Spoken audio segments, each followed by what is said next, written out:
বিজয়নগর উপজেলা ঐক্যবদ্ধ রাখার দাবিতে উপজেলা বিএনপির আহ্বায়কের সংবাদ সম্মেলন। ব্রাহ্মণবাড়িয়ার বিজয়নগর উপজেলাকে নিয়ে আখাউড়া ফুটবল খেলা শেষে আলহাজ কবির আহমেদ ভূঁইয়ার বক্তব্যের ব্যাখ্যা দিতে গিয়ে মহসিন আহমেদ ভূঁইয়া রবিবার 12টায় বিজয়নগর প্রেস ক্লাবে সংবাদ সম্মেলনে বক্তব্য বলেন, বিজয়নগর উপজেলা সিঙ্গারবিল ইউনিয়নকে আখাউড়া উপজেলার সাথে সংযুক্ত করার বিষয়ে কথা বলেছিলেন। সে সময় মঞ্চে আমি নিজে এবং সংরক্ষিত নারী আসনের সংসদ সদস্য নাদিয়া পাঠান পাপন উপস্থিত ছিলাম। তিনি আরও বলেন, সিঙ্গারবিল ইউনিয়নকে আখাউড়ার সাথে যুক্ত করার বিষয়ে এখনও আনুষ্ঠানিক কোনো আবেদন করা হয়নি। তবে এলাকার উন্নয়নের স্বার্থে সিঙ্গারবিল ইউনিয়নের জনগণ যদি কখনো এমন চায় তবে বিষয়টি ভেবে দেখা হবে।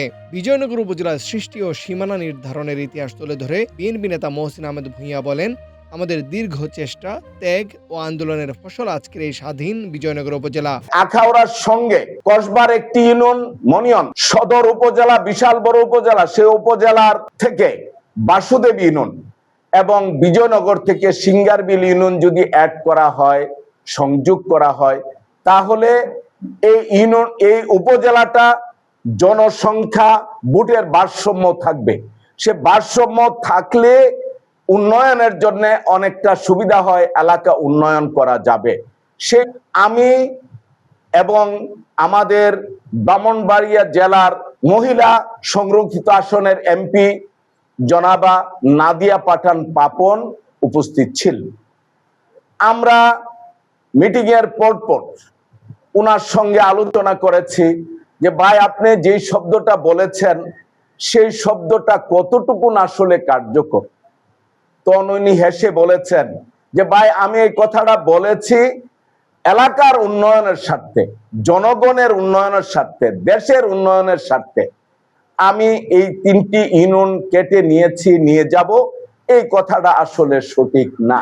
অথচ দুঃখের বিষয়, এই উপজেলার চান্দুরা ও বুধন্তি ইউনিয়নকে ব্রাহ্মণবাড়িয়া 2 আসনের সাথে যুক্ত করা হয়েছে। আমরা এর তীব্র নিন্দা ও প্রতিবাদ জানাচ্ছি। এছাড়া জাতীয় সংসদে যদি কখনো আসন সংখ্যা বৃদ্ধি করা হয় তবে বিজয়নগরকে একক সংসদীয় আসন করার জোর দাবি জানাচ্ছি। সংবাদ সম্মেলনের অন্যান্যের মধ্যে উপস্থিত ছিলেন ব্রাহ্মণবাড়িয়া জেলা কৃষক দলের সাধারণ সম্পাদক জিল্লুর রহমান, বিজয়নগর উপজেলা স্বেচ্ছাসেবক দলের সদস্য সচিব খাবিরুর রহমান মনির এবং উপজেলা কৃষক দলের সাধারণ সম্পাদক আতিকুল ইসলাম সজীব। এ সময় বিজয়নগর প্রেস ক্লাব ও উপজেলার বিভিন্ন প্রিন্ট ও ইলেকট্রনিক মিডিয়ার কর্মরত সাংবাদিকবৃন্দ উপস্থিত ছিলেন। তানভীর হাসান, সারাবেলা নিউজ, ব্রাহ্মণবাড়িয়া।